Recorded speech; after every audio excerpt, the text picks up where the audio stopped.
भर्गो देवस्य धीमहि धियो यो नः प्रचोदयात्।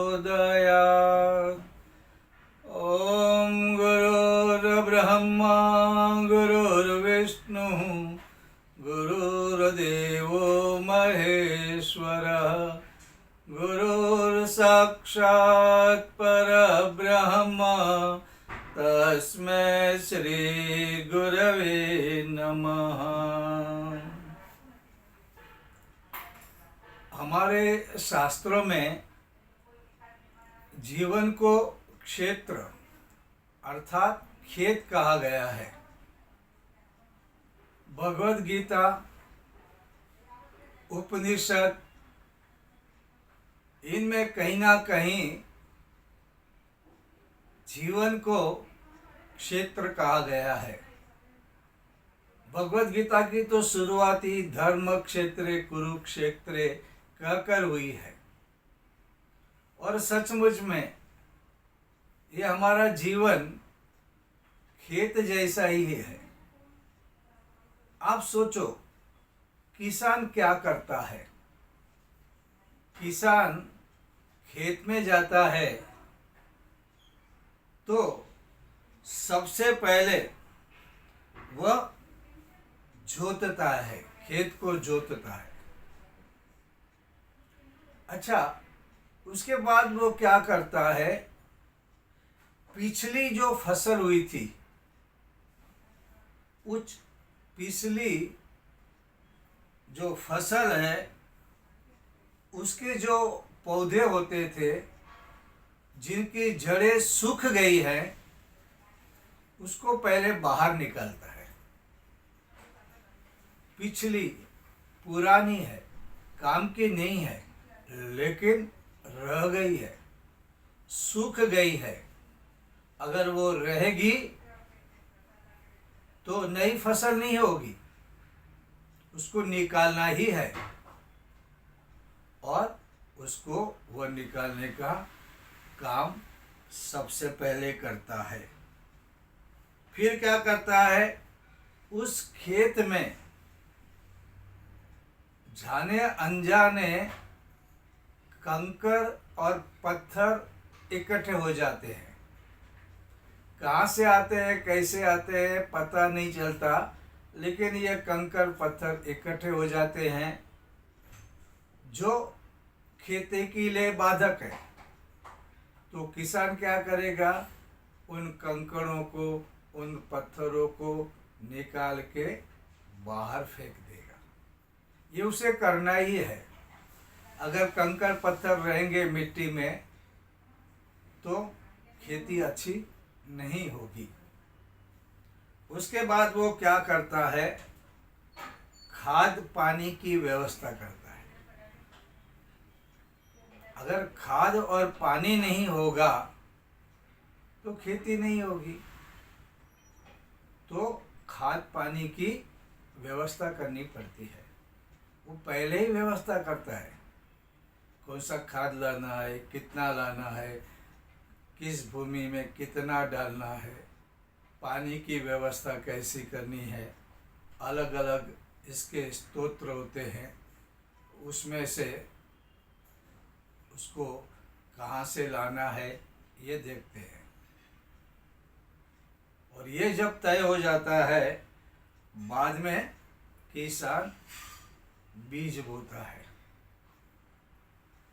बीज बोता है, लेकिन बीज बोने से काम नहीं होता है। फिर उसे श्रम करना पड़ता है, उसको छोटे बच्चे की तरह पालना पड़ता है।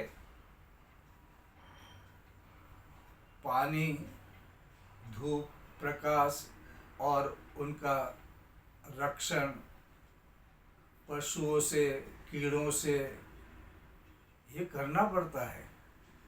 रात दिन की मेहनत है, लेकिन रात दिन की मेहनत करके वो छोड़ नहीं देता। उस समय वह अच्छी आशा रखता है कि इस साल फसल अच्छी आएगी, और सिर्फ अपनी मेहनत पे भरोसा नहीं करता है, प्रभु से प्रार्थना भी करता है, प्रभु से प्रार्थना भी करते हैं।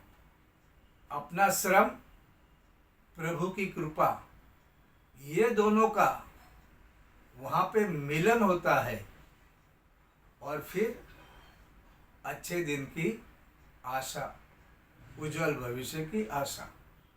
ये किसान का जीवन है, ये हमारे खेत के लिए किसान करता है। उसी तरह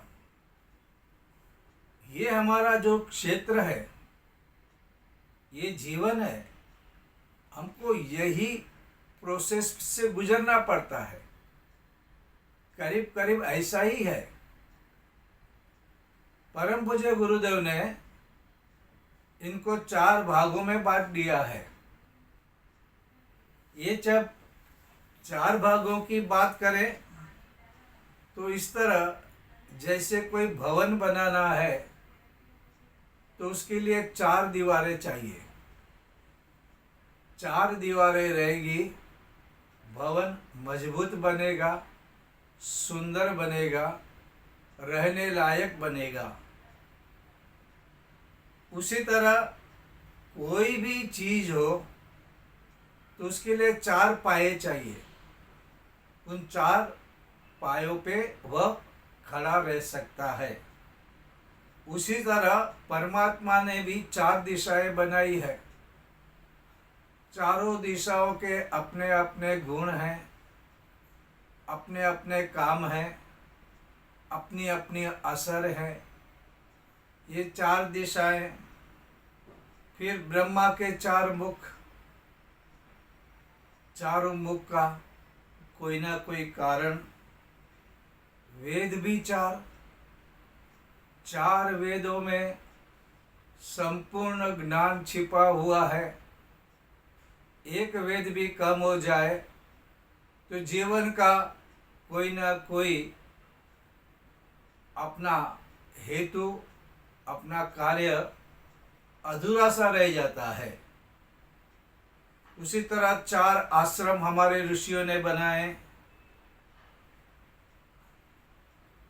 और ये सब जरूरी होते हैं। ये जो परम पूज्य गुरुदेव ने 4 रास्ते बताए, ये चारों जरूरी है। अगर कोई कहता हम एक करें तो नहीं होगा, सब करना है। ये प्रोसेस साथ में चलते रहना चाहिए। हम लोग भोजन करते हैं तो भोजन में रोटी होती है, साग सब्जी होती है, चावल होते हैं, दाल होती है, और ये सब साथ में खाने की मज़ा है। एक ही थाली में अगर कम से कम ये 4 हो तो भोजन बनता है।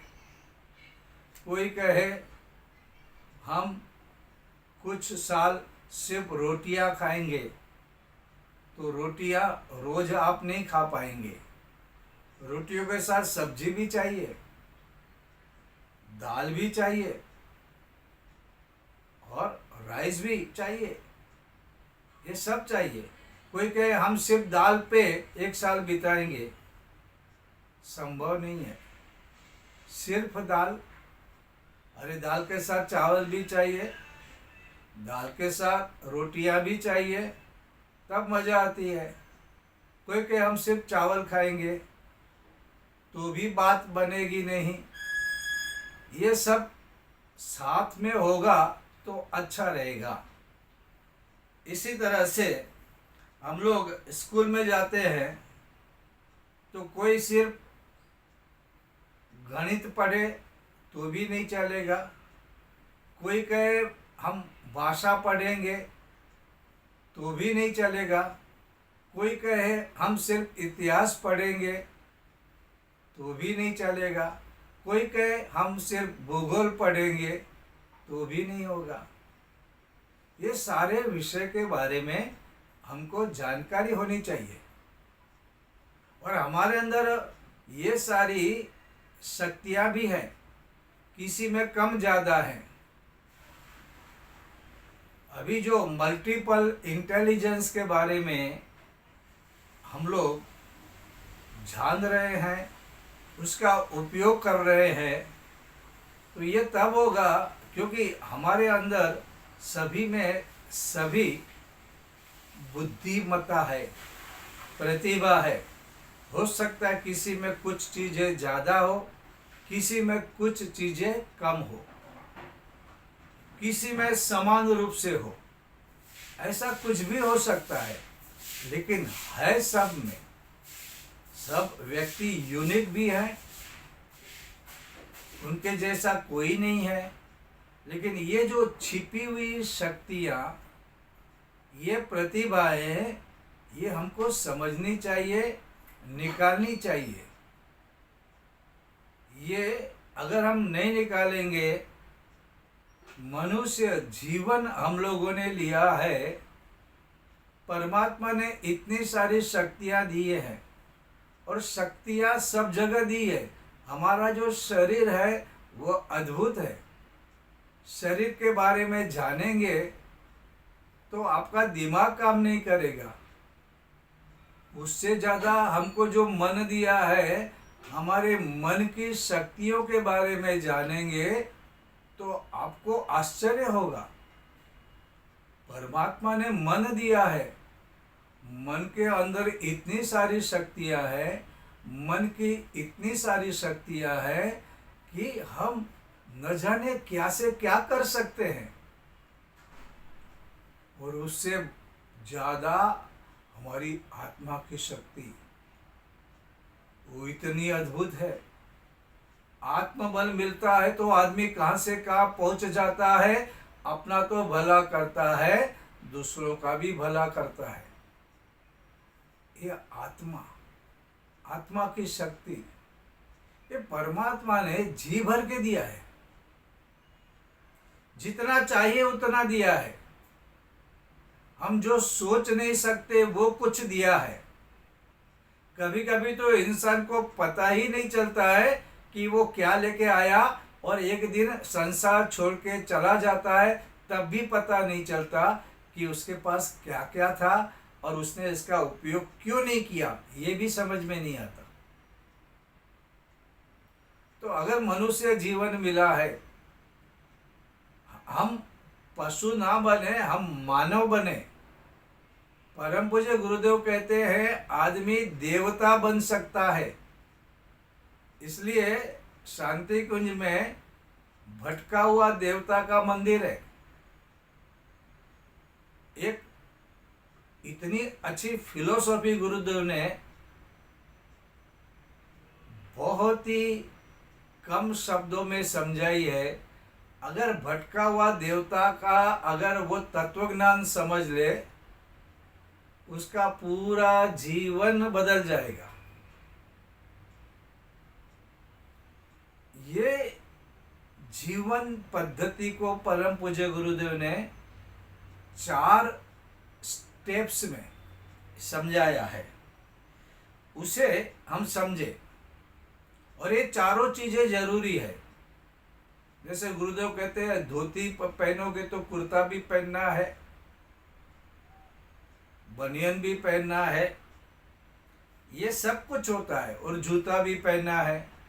कोई कहेगा हम सिर्फ जूता पहनेंगे 4 महीना, 4 महीना सिर्फ कुर्ता पहनेंगे, 4 महीना सिर्फ धोती पहनेंगे, 4 महीना सिर्फ पैंट पहनेंगे, 4 महीना शर्ट पहनेंगे, टी शर्ट पहनेंगे, तो नहीं चलता है। इन सारी चीज़ों को एक साथ हमें धारण करनी है।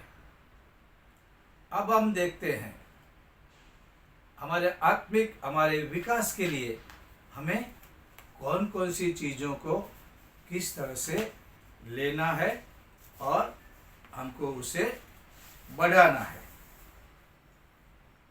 अभी इससे क्या हो गया है, आप खुद को जानेंगे। आपके अंदर जो शक्ति है, आपके अंदर एक नहीं, अनेक नहीं, अनंत शक्तियां भरी पड़ी है। अनंत, आप गिन नहीं सकते उतनी शक्तियां हैं। लेकिन ये जानना चाहिए, ये मानना भी चाहिए, क्योंकि हम मानने को तैयार नहीं, अपने आप पर भरोसा नहीं, अपने परमात्मा पे भरोसा नहीं, और अपने जो शक्तियां हैं उसकी जानकारी भी लेने को हम तैयार नहीं। भगवान ने बहुत दिया है, बहुत दिया देने वाले ने तुझको, आंचल ही न समाए तो क्या कीजिए। बहुत कुछ दिया, उसको जानना है।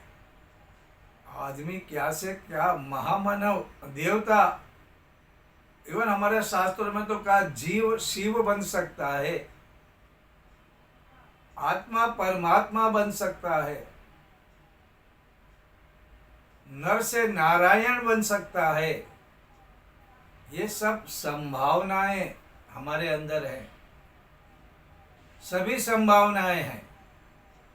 हम उसके बारे में जाने समझे तो बात बने। जैसे कि कोई भी मनुष्य अपनी शक्तियों को बिना जाने, अपने आप को बिना समझे ऐसा ही जीवन व्याप्त कर रहा है, छोटी छोटी बातों में उलझता जा रहा है, खुद ही प्रश्न खड़े करता है, खुद ही उलझते जाता है, उलझे हुए बालों की तरह जीवन बना देता है, फंसता है। तो मनुष्य जन्म धारण करने का क्या अर्थ हुआ? तो अपनी क्षमता को बाहर निकालने के लिए, उसके विकास के लिए, मनुष्य जीवन को सफल बनाने के लिए जो 4 स्टेप है, पहला है आत्म समीक्षा, अर्थात आत्मनिरीक्षण। अपने आप को देखो, सेल्फ इंट्रोस्पेक्शन इंग्लिश में कहते हैं। अपने आप को देखो, खुद को नहीं जानोगे, खुद को नहीं समझोगे तो बाकी चीजें जान के भी क्या करोगे, और शायद जान नहीं पाओगे। जो अपने को नहीं जानता है वो दूसरों को नहीं जान सकता है। और ये जानने के लिए आप कहोगे ये तो बहुत डिफिकल्ट शब्द है। समीक्षा करें यानी कि क्या करें, निरीक्षण करें यानी कि क्या करें, हम क्या देखें? इसको और एक सिंपल कर दो। आप क्या करो, अपने जो गुण हैं और अपने जो अवगुण हैं उसका अवलोकन करें। ये सिंपल है। मेरे अंदर कौन से गुण हैं और मेरे अंदर कौन से अवगुण हैं, अगर मैं उसे देखूं, उसका अवलोकन करूं, उसका ऑब्जर्वेशन करूं, तो मुझे बहुत सी चीजें मालूम पड़ेगी। अब क्या है, एक मस्ती, एक नशा है, कुछ पता नहीं, अपने गुण अवगुण अपने को ही पता नहीं, एक कंफ्यूजन है। तो क्या होगा, आप आगे क्या करोगे आपको ही नहीं मालूम। तो देखो अपने जितने भी गुण, क्योंकि बहुत बार अपने गुण अपने को ही नहीं पता। कभी कभी दूसरों को पता चलता है और कभी कभी पता नहीं भी चलता। कभी कभी तो ऐसा होता है तुम्हारे गुण उनको अवगुण लगते हैं, कुछ भी होता है। लेकिन दुनिया को छोड़ो, तुम तो जानो तुम्हारे गुण क्या है, तुम्हारे वर्च्यूज, तुम्हारे गुड क्वालिटीज तुम जानो, तुम्हारे सद्गुणों को जानो। सोचो, अवलोकन करो। अगर और ज़्यादा क्लियरिटी चाहिए, लिखो, लिखना शुरू करो कि आपके अंदर कौन कौन से गुण हैं, और अवगुण भी देखो अवगुण भी तो हम जानते हैं ना। कितनी चीज़ों को लोग समझते हैं कि ये अच्छी बातें उनमें हैं, लेकिन अपने को मालूम होता है कि हमारे अंदर अवगुण कितने हैं, अवगुण कौन से हैं, हम कितने बुरे भी हैं। हम दिखते तो अच्छे हैं, लेकिन सचमुच में हम वैसे नहीं हैं। ये कौन जानता है? ये हम ही जानते हैं। हमारे अवगुणों के बारे में हम ही ज़्यादा जानते हैं। तो जानो और लिख लो ये तुम्हारे अवगुण। बाप रे, तुम डर जाओगे, अरे इतने सारे अवगुण मुझ में है, ये तो तुम ही जानते हो, तुम ही ने लिखा है, तुमको पता है। तो क्या हो गया? आपने अपना निरीक्षण कर लिया, आत्मनिरीक्षण कर लिया, गुणों को देखा, अवगुणों को देखा, तुम्हारा एक दर्पण, तुम्हारा एक पिक्चर क्लियर हो गया। और इसको बिल्कुल शांति से करना है, समझदारी से करना है, और आत्म सुधार के लिए कर रहे हैं, ये भावना है। हमको किसी की सर्टिफिकेट की जरूरत नहीं है। ठीक है। अच्छा, अब दूसरा स्टेप आता है सेल्फ रिफाइनमेंट, यानी कि आत्म सुधार। अभी आत्म सुधार करना है तो अभी क्या करना है? अभी हमको अपने जो अवगुण देखे, अच्छा सद्गुण है, अच्छे गुण है, वो तो टिका के रखना है, उसको नहीं निकालना है, क्योंकि सद्गुण जरूरी है। ये असली संपत्ति है, ये सुख की ओर ले जाएंगे, ये कल्याण की ओर ले जाएंगे। लेकिन ये अवगुण है, ये अवगुण बिल्कुल जरूरी नहीं। ये बाधा करते हैं। जिस तरह कंकर पत्थर खेत में परेशान करते हैं, वैसे ये भी परेशान करेंगे। तो ये जो सूखे जड़ों की तरह, कंकर और पत्थर की तरह हमारे जीवन में से निकालना है। ये निकलेगा तब हमारे जीवन में सुख की खेती होगी। तो इसको निकालना है। अवगुणों को सोचे, समझे। आपको पता है ये अवगुण कौन से हैं। अवगुण भी विविध प्रकार के होते हैं। बोलने के लिए हम क्या बोलते हैं, खाने के लिए हम क्या खाते हैं, सुनने के लिए हम क्या सुनते हैं, ये भी तो अवगुण है। न खाने का भोजन आप खाएंगे, न बोलने की बात करेंगे तो कैसा चलेगा? बोलना वही है जो बोलना चाहिए। अच्छी चीज़ें बोलते हैं, कम बोलते हैं, शालीनता से बोलते हैं, तो ये गुण है। अगर आप कर्कश भाषा का प्रयोग करेंगे या असत्य भाषा का प्रयोग करेंगे या सामने वाले का दिल दुखाने के लिए आप मस्ती करेंगे, तो ये ठीक नहीं।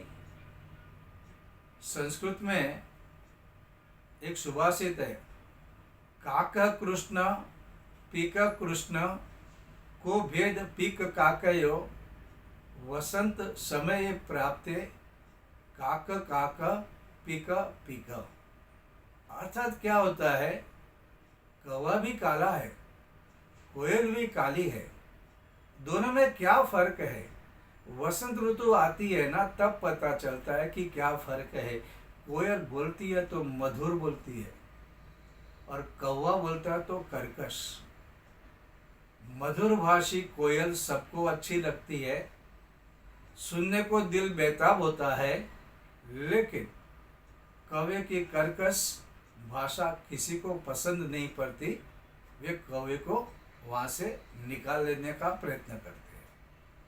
इसलिए छोटी छोटी बोलने की, खाने की, कहने की और ऐसी अनेक अनेक बुरी आदतें हैं, उसको निकाल लेना यह एक सबसे बड़ी अच्छी बात रहेगी।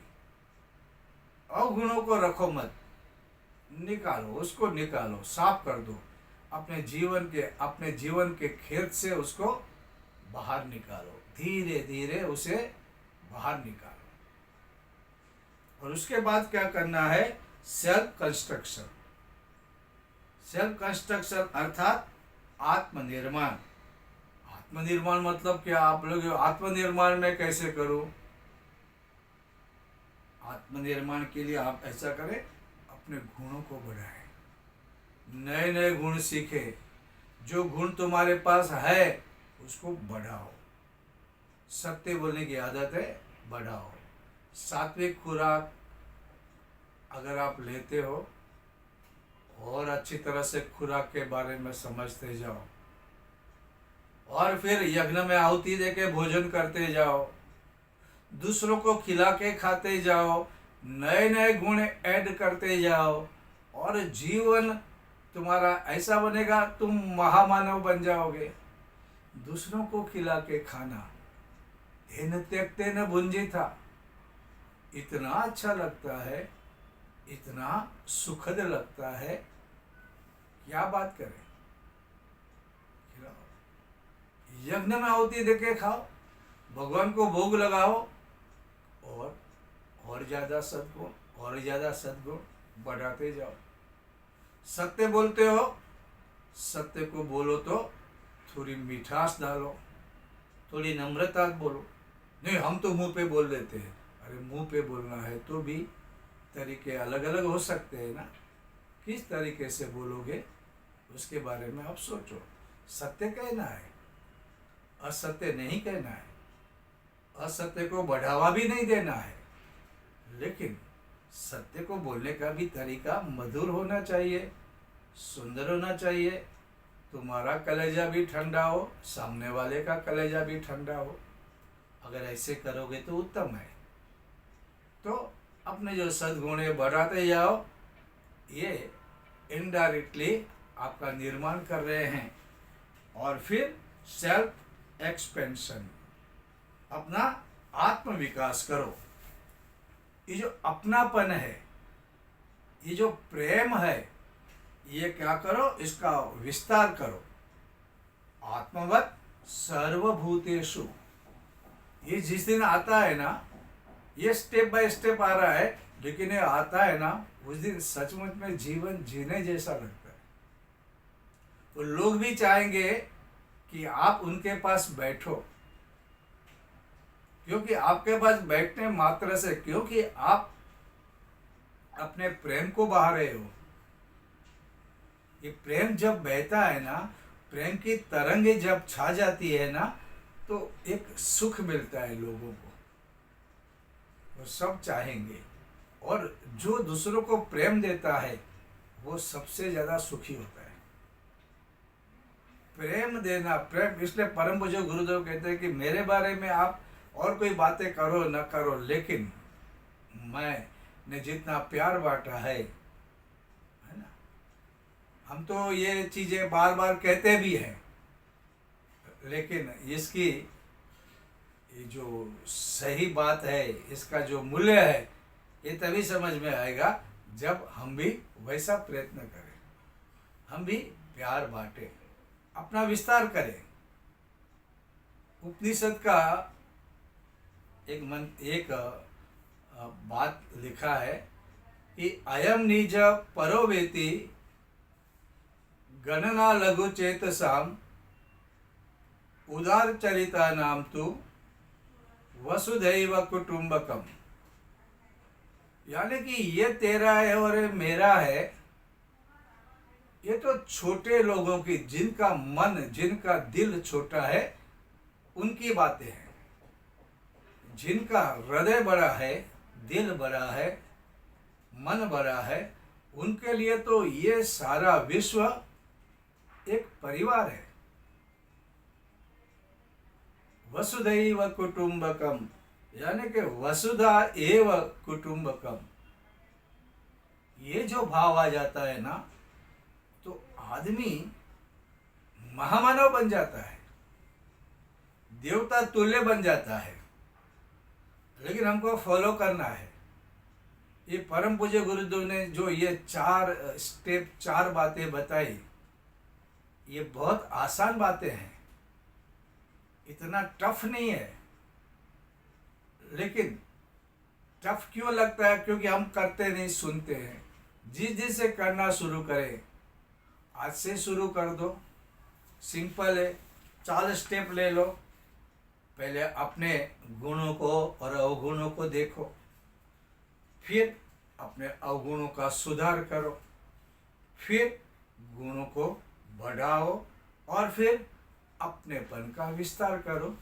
देखो तुम्हारा जीवन कितना सुखी हो जाएगा, तुम महामानव बन जाओगे। धीरे धीरे करते जाओ, जीवन को बदल दो। सत्यम शिवम सुंदरम की बातें हमारे जीवन में प्रकट होने लगेगी। आज के लिए बस